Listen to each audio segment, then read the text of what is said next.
Hey there, how's it going? This is James Tripp with a video for you. If you are looking to reshape your life, get different results, and you know that it starts with you, that it starts with what's in here and what's in here. The title of this video is Be, Do, Have, the Master Keys to Success. I'm going to be sharing this idea, this concept, the Be, Do, Have model with you. It's an idea that I was introduced to about 15 years ago, I think, maybe not quite that long, but almost that long, by a good friend of mine, a guy called Alan Whitton, who is an incredible mind coach, works with professional fighters, MMA fighters, combat athletes, to bring them to the top of their game. So does excellent work. I've known Alan for a long time, and we used to get together and put together some sort of creative groups where other NLPers and mind coaches and that kind of thing would get together and jam up ideas and play with ideas and kind of co-coach each other, mind shift each other, that kind of thing. And I think this was a conversation that occurred, if I'm remembering rightly, after everybody else had gone.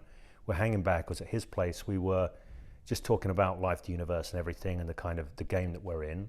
And he said, have you ever heard of the Be, Do, Have model? I said, I haven't heard of this model. No, tell me about it. And he did. He told me about it briefly. It only took a few minutes to tell me about this idea, this Be, Do, Have idea, but it stuck with me, it stayed in my mind, and it's continued to grow across the years.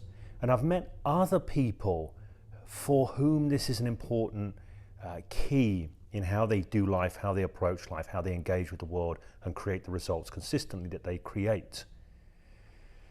Now, the Be, Do, Have model, it's very, very simple model. I'm going to give you the super simple version first. I had a look around on YouTube to see if anybody else is talking about this, and there are indeed people talking about it, and I began to watch a couple of videos and I thought I don't want to watch them because I don't want to get their ideas in my head. I want to share with you my take on this. But I did notice that other people's take, I saw enough to see that other people's take on it is often quite different from my own. Okay, so I'm going to share with you my take on this because that's what I know from living this, using this. And this is the thing with all mind tech. If you're not making use of it, it's nothing but a fancy idea. So I would advocate that as you listen to this, as you watch this video, you listen to be moved by it and listen to be changed by it and consider how this might apply in your life. So I'm going to give you the simple version of the model first before we dive any deeper. The simple idea with Be, Do, Have is that you have, that is your results, according to what you do in the world. That makes sense, right? You know, I've got a cup of coffee here and I made this cup of coffee. There was some doing that ended up in me having a cup of coffee. Okay? So do have, that's a pretty uncontroversial thing. But the truth of the matter is, so much of what we do in life doesn't come from our plan or our to-do list or our strategy or our Gantt chart if we're a project manager. So much of what we do comes from our being. Okay, and what I mean by being is I mean our consciousness in the moment. I'm going to clarify what I mean by this because I don't want this to seem abstract to anybody. But the fact of the matter is in any given moment, we are sort of sitting inside of a bunch of ideas about who we are, the situation we're in, the broader rights and wrongs of the world, and all of this kind of thing. And all of this stuff sits outside of consciousness, but it creates a state of being in ourselves. Okay, and this state of being, the vast majority of our behavior just bubbles up spontaneously from this, or even if we're consciously deciding on behavior, it is hugely influenced by our being. So, you know, this sits in popular conventional wisdom. You've got that old Henry Ford allegedly quote, whether you think you can, whether you think you can't, you're right. Okay, so that's a statement about somebody's being, somebody's understanding of themselves. Am I capable, am I not? That's going to shape whether that person rises up or lays low, whether they stride forward or they hang back.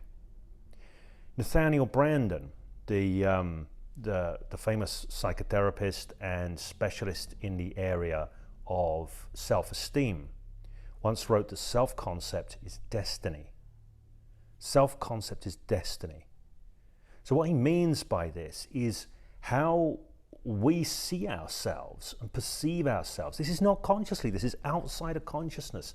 How we see ourselves and perceive ourselves is going to be a huge driver on our habitual behaviors. What kinds of things we do and don't do and how we do them, right? Self-concept is destiny because of be, do, have. Self-concept shapes our being, and from our being emerges our doing, our engagement with the world. And our engagement with the world is what dictates the results that we get, largely. I know some people might be watching this and saying, yeah, but James, you know, never underestimate the power of randomness as a force in the universe, as Nassim Nicholas Taleb put it. You know, things happen, my circumstances count. Yes, they do. But what you do with those circumstances, how you create with those circumstances, how you dance with the moments of life, that's where your power is with regard to shaping your life. But if you try to do in a way that is out of resonance with your being, you will have a hard time, right? And this is what most people try and do. This is how most people try and do life. They get an outcome in mind, if they're going to get an outcome. A lot of people are just drifting. They're just bouncing from one impulse to the next. I'm not judging that. That's absolutely fine. It's just not especially generative. It's not especially conducive to creating a lot of fulfillment or wealth or any of the stuff that you might want in your life. But, you know, it's a way of living. It's down in our animal mind. When I was talking about the 4 elements mind models, down in the animal mind. But if we're up in our higher vision, we're going, right, this is some really cool stuff that resonates with what's in my heart. I want to create it in the world. The question is, are we being who we need to be to create that? Okay? Are we being who we need to be to create that? So somebody might be in their vision and they go to start acting on it, and then the voices of insecurity come in and undermine their being. And so instead of becoming a font for generative activity, doing, they end up hanging back, playing small, getting distracted over here, whatever it might be. Now, I've got a friend of mine, a guy called William Whitecloud, who wrote an excellent book called The Magician's Way, also The Secrets of Natural Success. I don't know William super well, but I've met up with him quite a few times. You know, if he comes over to London, does a workshop, we'll meet up. I've met up with him in Santa Monica a few times. Magician's Way was a book. It's somebody was saying to me the other day that I'd recommended it to, or heard me mention it, that it was a little bit politically incorrect for these times. Maybe it is, but I still think it's a great book, and if you can cut through that and get to the message, there's a powerful message underneath of it. But William is an interesting guy, very interesting guy. And I remember an occasion when, now William, by the way, this is an aside, I remember him, he told my friend John a story that he'd met this guy who'd created this phenomenal business and a phenomenal home and all this amazing stuff. And William had commented on it. And the guy had pulled back his watch strap and he had be, do, have tattooed across his wrist. This was something that William noted, okay? And I think this is the case. And if William, if you're watching this and you disagree, please do let me know. But I see William as somebody who kind of sorts in his mind, sorts the magicians out, the other magicians, somebody who sees the others, right? He wrote The Magician's Way. He has this magical way of being in the world. I remember an occasion there was a project that William was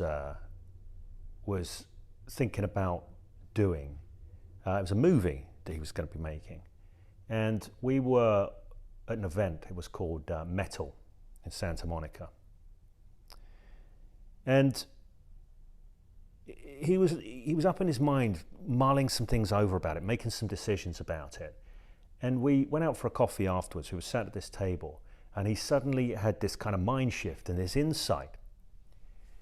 And he said, yeah, I've decided I'm going to go with these people I was speaking to on Friday as the production outfit. I've been speaking to different producers about making this movie. Anyway, just at that moment, somebody walked up who knew William. This is a pavement cafe. We're out on the pavement having a coffee. And greeted William, and William said, hey, you know, how's it going? The guy said, you know, so what's up? What are you doing? William said, we're making the movie. Pre-production starts Monday, right? And I was kind of struck by this because I knew William had said he was going to call the guy on Monday, but he said with this absolute certainty, we're making a movie, pre-production starts Monday. And he had this kind of energy to him when he said it. This energy. Now, as soon as he said this, the guy lit up who he was talking to. And they started to get into this really generative conversation because it turned out that this guy was hooked up with a bunch of people that could help out. Now, the thing is William's way of being in the moment created a communication, that's a doing, that was highly enrolling for this guy. It was pulling this guy into William's vision, right?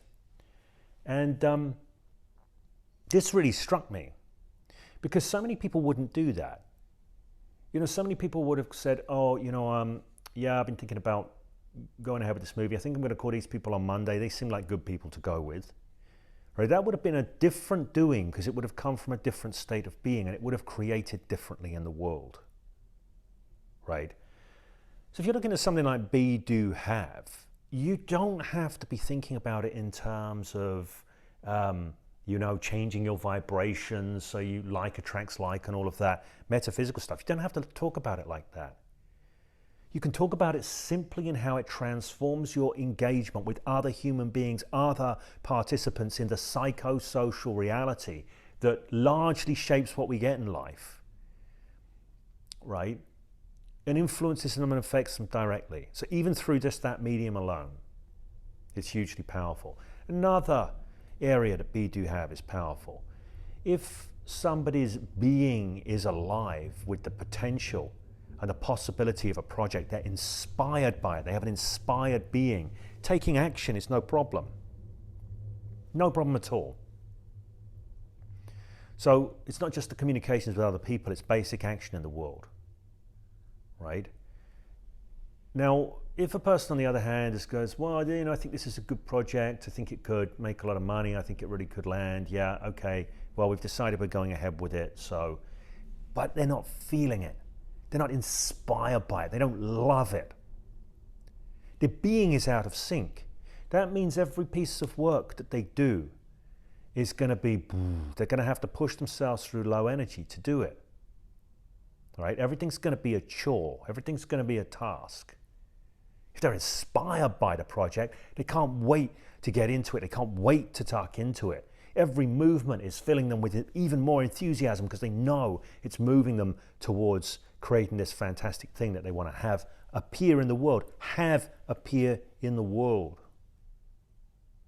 right? Look, Be, Do, Have.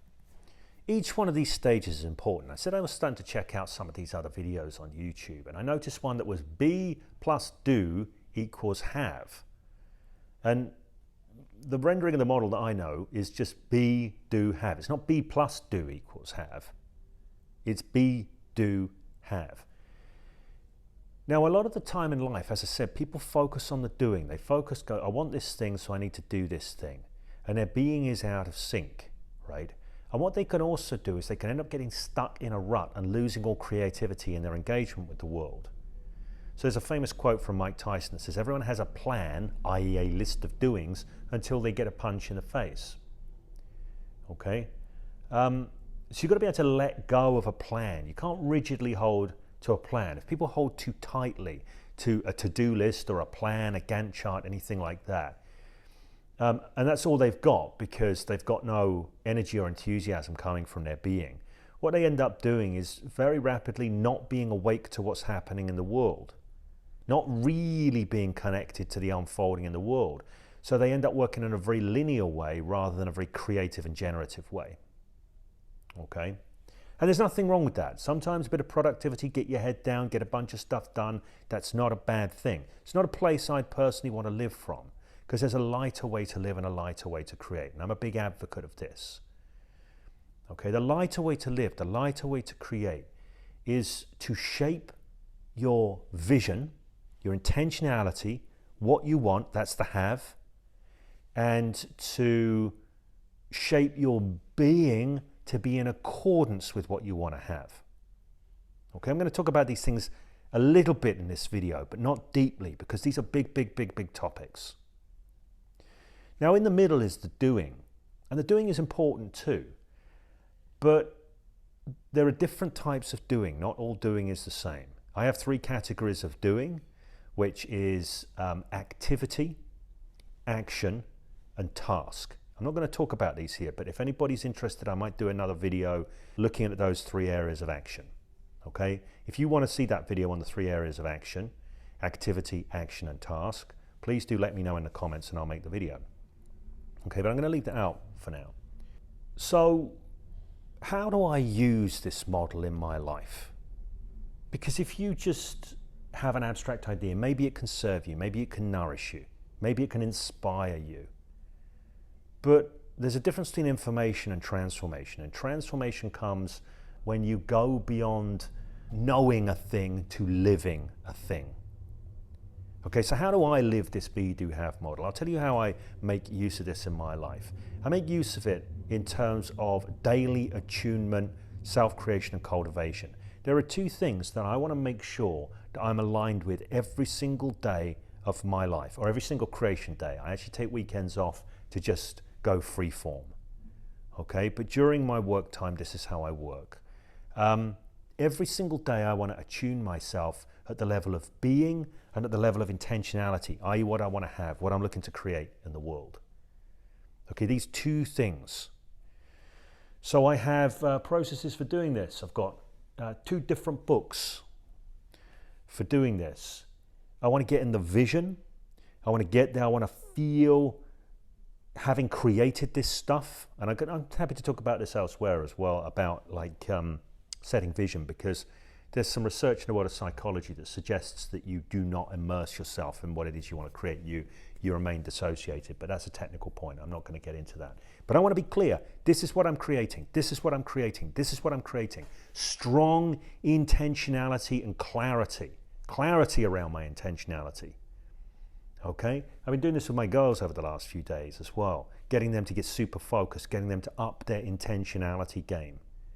At any given point, I would recommend if somebody says, so what are you creating? What are you working on now? What are you bringing about?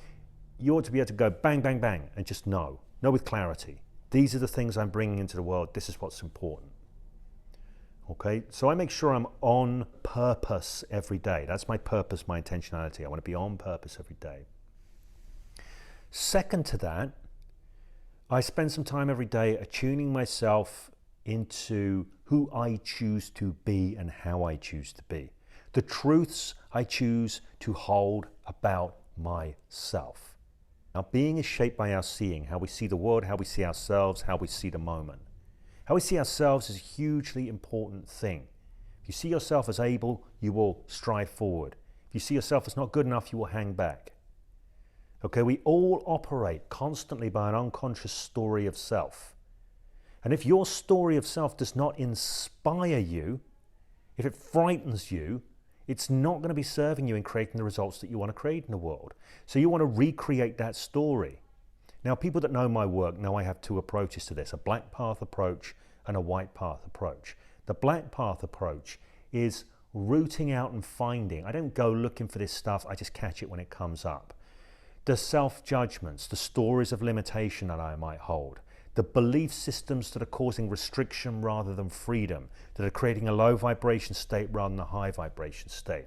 I'm paying attention for this stuff all the time. I catch it because my brain will blurt it out. I'll get a feeling and I'll go, what's this about? And pop out will come the belief.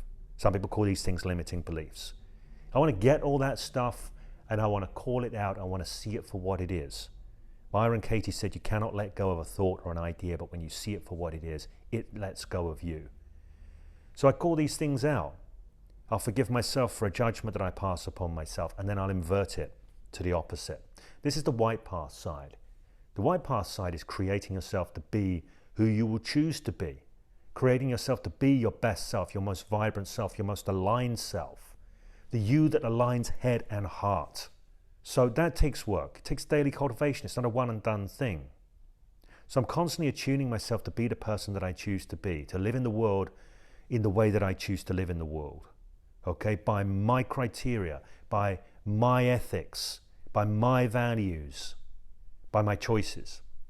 And this is deep immersive work. So if I'm doing this, it's kind of like it's almost like a self-hypnosis.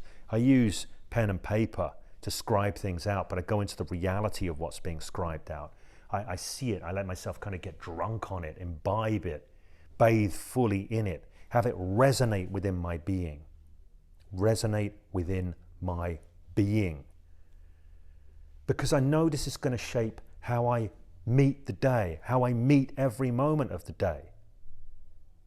Right? I want to meet every moment of the day as my best, most creative, most generative self. That's what I want to do. When I do that, I can dance with every moment of the day. I can dance results out of reality. Results have. So I think that pretty much anybody who is prolifically successful, and I'm talking about people who are way more prolifically successful than me, okay, by society's standards, that is, because success is a very individual thing. I'm going to do another video on that at some point. But I think that pretty much everybody that does this is aware of this on some level. How much consciousness they bring to it, I don't know. But here's the thing. People who are prolific in creating the kind of results they want to see in the world, they're very intentional people, number one. They have high degrees of intentionality. They know what they want to create and they go for it. They also do not hang back. They do not hang back. They stride forward. They do not lay low. They rise up. So they're coming from a ground of being that has them do that. And maybe they have to pep talk themselves. Maybe they have to give themselves a kick up the backside to do it. Maybe they could do a better job. Maybe they hire a coach. A lot of people do. A lot of successful people hire coaches, particularly coaches that can do that deeper work on the being level. Okay? This is why with my clients, that's my preferred place to work. Not with strategies and tactics, but with being. Who and how you are being. When I'm working with clients, I'm interested in their vision, I'm interested in their intentionality, I'm interested in who and how they're being. The rest tends to take care of itself. Okay? I'll happily brainstorm, do some problem solving with them from time to time as well, but that's not the major part of the game.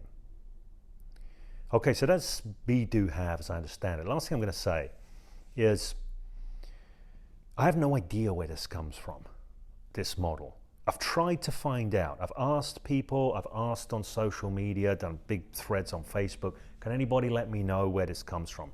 And I get all sorts of different answers. Some people have said, it comes from Zig Ziglar. Some people have said it's ancient. Some people have said it comes from Neil Donald Walsh. I was told about a book which I bought and read and couldn't find it anywhere in there.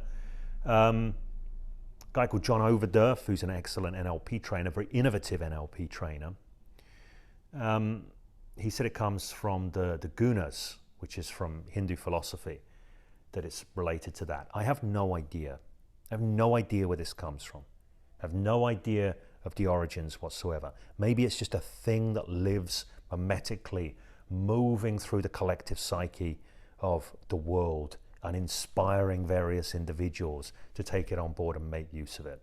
To me, it's mind tech. I love that idea of mind tech. Anything that you can put in here that works as technology to change the results that you get. All right, so that's enough said on be, do, have. If you're watching this on YouTube, then be aware that my absolute primary focus on YouTube going forward will be on mind tech. It will be on what you can use to better create the results that you want to create in your life.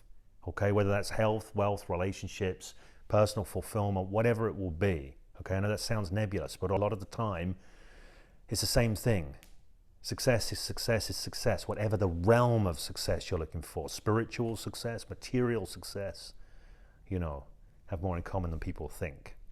So if you're interested in this kind of stuff, you haven't subscribed already, you're still watching the video at this point, definitely that means you want to subscribe. You want to hit the notifications bell. And of course, the comment section. I'd love to hear from you in the comment section. You've got any questions about the content of this video or any observations, or if you know where the be, do, have model comes from, please do let me know in the comment section, or if you've got any clues, I'd happily do a little bit of sleuthing and follow them up.